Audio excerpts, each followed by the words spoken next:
Hi, I'm Kelly Ryder, the founder of English Learner Portal, and thank you for coming back to part 2 of our blog series, Square Peg, Round Hole. So today we'll be adding an everyday example to help give a better picture of what systemic functional linguistics is in the classrooms. So in blog 1, let's do a quick recap because it's been a little bit since that was released.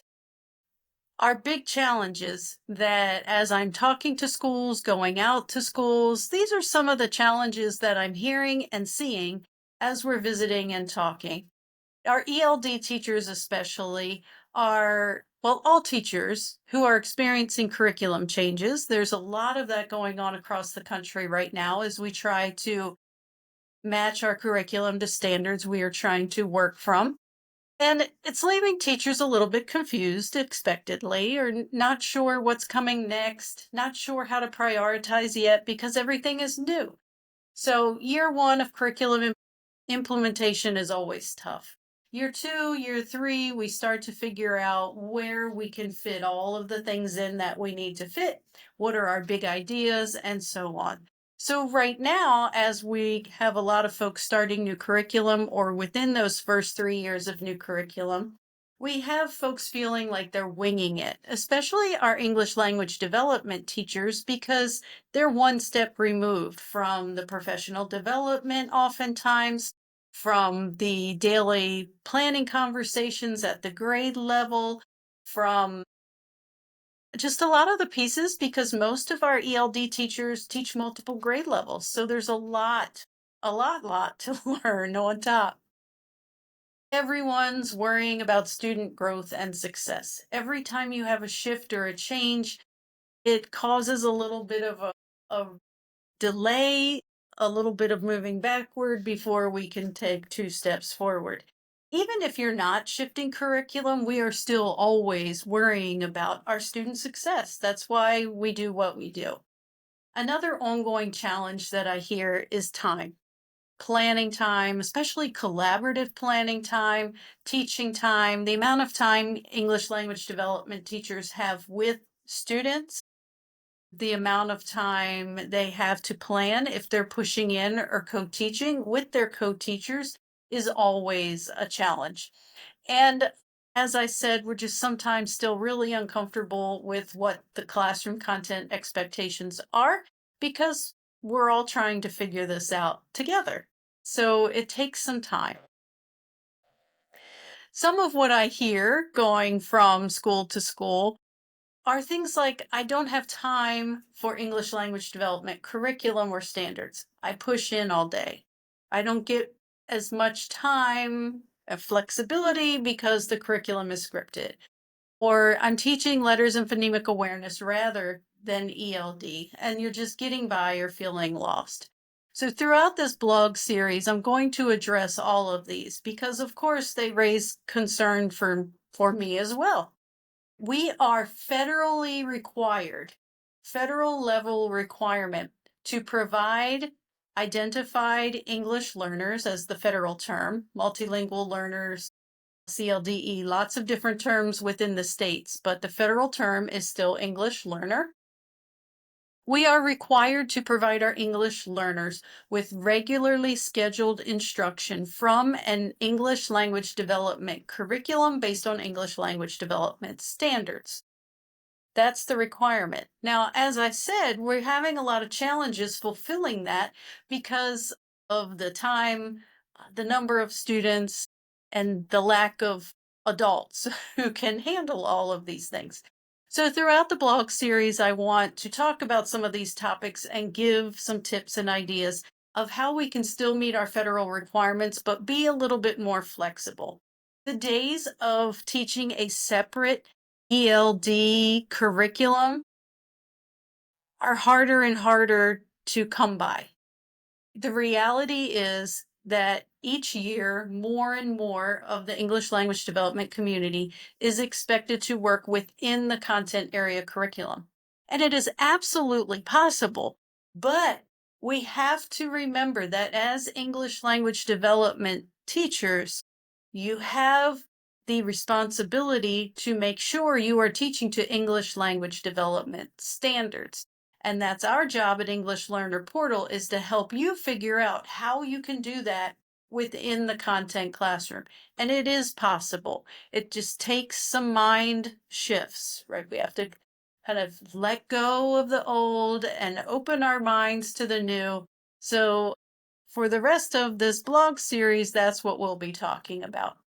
And I challenge you to shift your mind into considering that systemic functional linguistics is a better fit for today's expectations. And through, again, the 4 blogs, I hope to convince you to believe that this is true as well, or to get on board with my way of thinking. So I talked about this in blog 1. So just a quick overview. If you missed blog 1 and you want to hear more detail, you'll be able to click on the button to take you back to blog 1 as well. But the quick summary is our traditional English language development programs have taken more of a psycholinguistic approach, where we have a scope and sequence, a separate curriculum. Sometimes we use context or themes from the grade level curriculum for our work, but we have a set scope and sequence, such as in year 1, we learn these parts of speech, or this part of grammar, or this type of structure, and then we move on to this, and then we move on to this. Very predictable way of developing language. This becomes more difficult when we're trying to mesh with the content classroom, because what's happening in our scope and sequence for ELD just might not be a match at all for what's going on in the classroom. And then we're adding double the workload for our students to try to learn these isolated English pieces and this content, and then trying to figure out how it all fits together, right? As adults, we're struggling with how it all fits together. We don't want to do that to our students as well. This is why I am strongly, strongly suggesting to everybody I work with to consider and shift your mindset to a more sociocultural approach, where we are teaching the language that is necessary for students to use in the context from which they are working. So, for example, if I am working in the math classroom, I am going to teach the parts of language that the students need to communicate what they need to communicate in that math classroom. Through strategic planning, through systematic looking at language and looking at content, we can still cover and teach all the same pieces of language that we taught in a scope and sequence. It just looks a little different, in a different order, perhaps, and it's based on need versus what someone decided was the order in which we should teach. Let's get into a little more detail now. Using a systemic functional linguistics approach or a sociolinguistics approach will simplify and routinize your planning. Right? We don't need to have a plan over here for ELD and a plan over here for content. We can have a way to simplify and get a routine where I know every time we switch topics in the content class, I know exactly what I'm looking for, what I need to plan.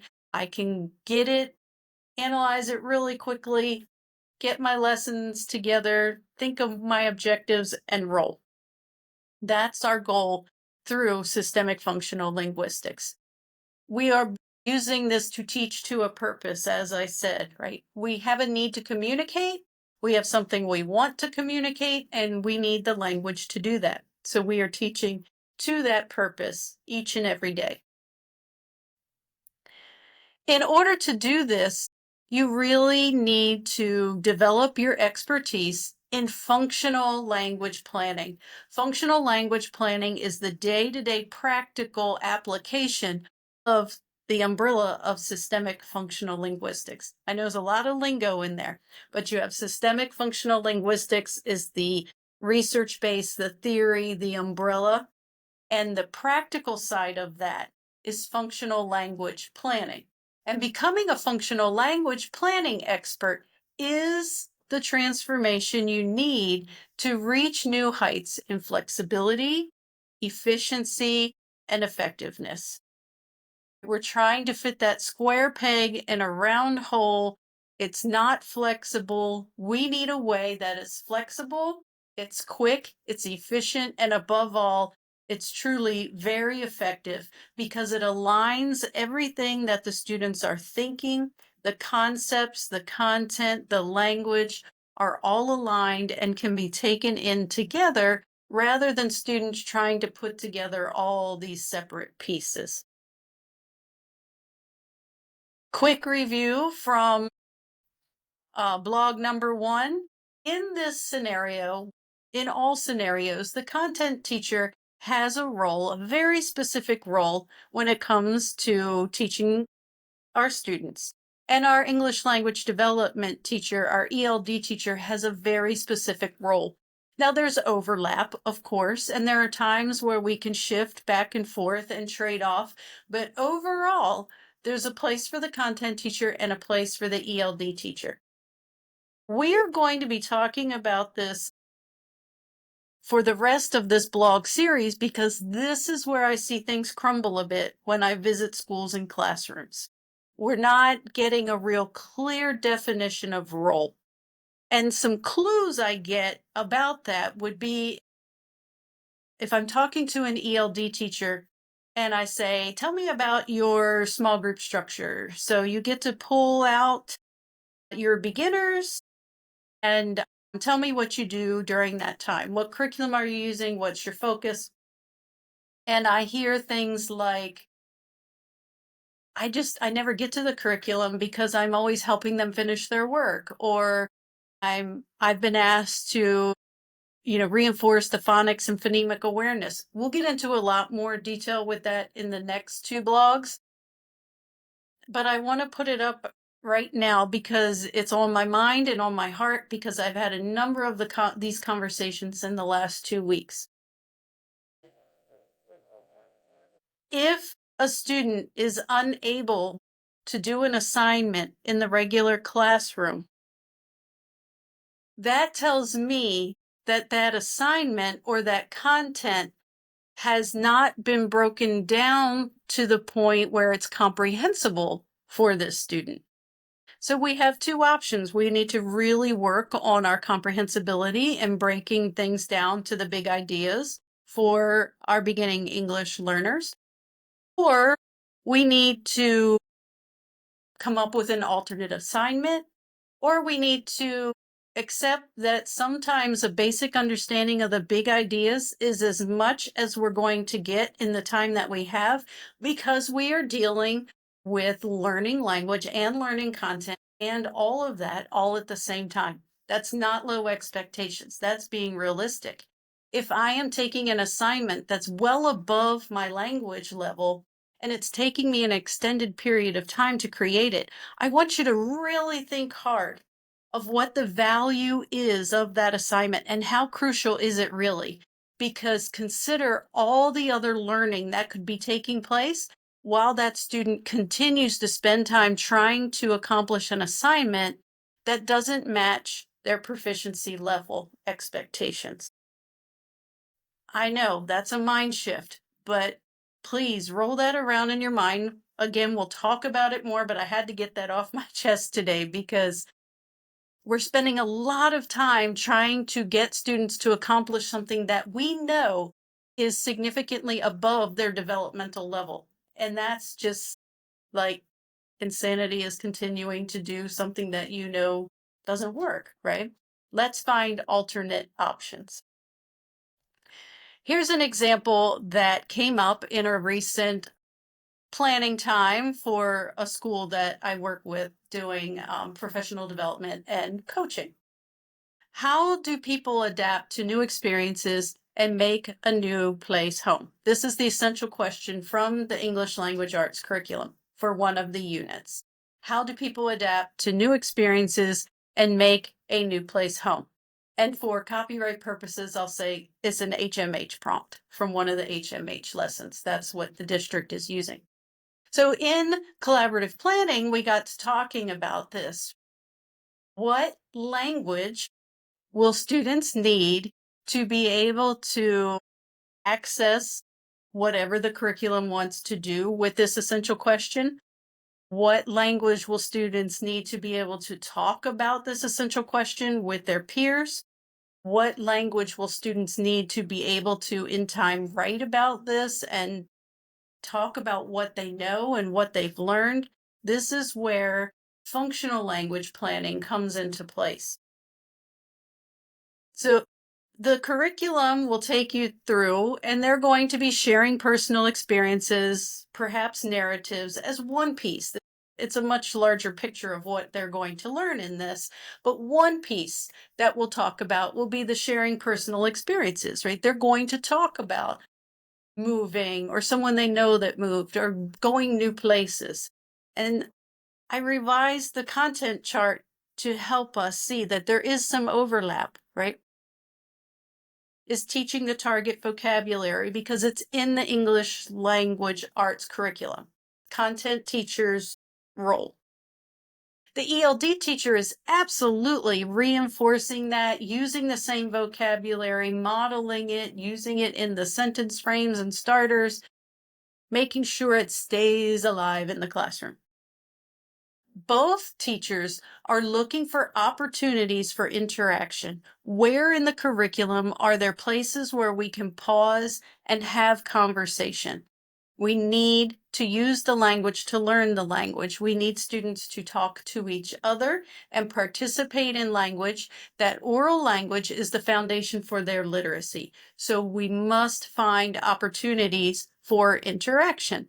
Both teachers should be doing that. And then I would lean on the ELD teacher to have strategies and options and different ways we can do this, because student to student interaction, speaking skills are in the wheelhouse of the ELD standards. So we can share that responsibility. Both teachers should be working together to provide supports to make that content accessible. The content teacher needs to be aware of what is way over the language level of our students so that we can provide those supports. Our ELD teacher needs to be making suggestions saying, I think at this point, this is going to be really tough considering the language level of this text or of this video or of this piece of the curriculum. How might we bring the language level down, the language demand down a bit for our students? I have some suggestions. This is where we can partner as well. The content teacher is leading the drive of making the personal connections, creating opportunities for students to show what they know. And the ELD teacher is thinking about all of that communication that needs to happen and being able to pull out a language focus, a language function, a grammar point to build a language objective that will also align to the language standards. So you are teaching to your language standards, but you have to have a focus in place. We can't just hope language development happens while we're working together. We know what we want them to get from English language arts standards, and I know which ELD standard I'm focused on and what I want them to get there. And we track that to make sure that while we don't have an exact to day one, day two, day three scope and sequence, we definitely have a scope and sequence of skills that we need to teach at some point and make sure that we're not always doing compare and contrast, right? That we're getting in all the different language points that we need. So here's a little information about how that can work together. The more comfortable you get with being a functional language planning expert, the more you will see that it goes quickly and efficiently, and it's flexible, and it is effective, guaranteed. But it takes a little bit of time and a little bit of training, professional development to become an expert in knowing how to do this, how to find those language pieces quickly, and then how to share them with the content teacher, partner with that, and jump in and go. It can be done very quickly when you have that knowledge and expertise, that knowledge base of what to pull and what matters. And there's this whole giant tool shed of language and which tool do I need today. That's what we're building the expertise on. All right. So I will be back with blog 3 and 4 in the coming weeks to go even into deeper detail. But I'm very curious, right? What has been most valuable from blog 1 and blog 2 so far? And also, if you have concerns or questions, or you would like to challenge my way of thinking or this approach, or you're not sure what it would look like in a certain scenario, feel free, like email me, reach out. Love to talk about it with you. So stay tuned for part 3.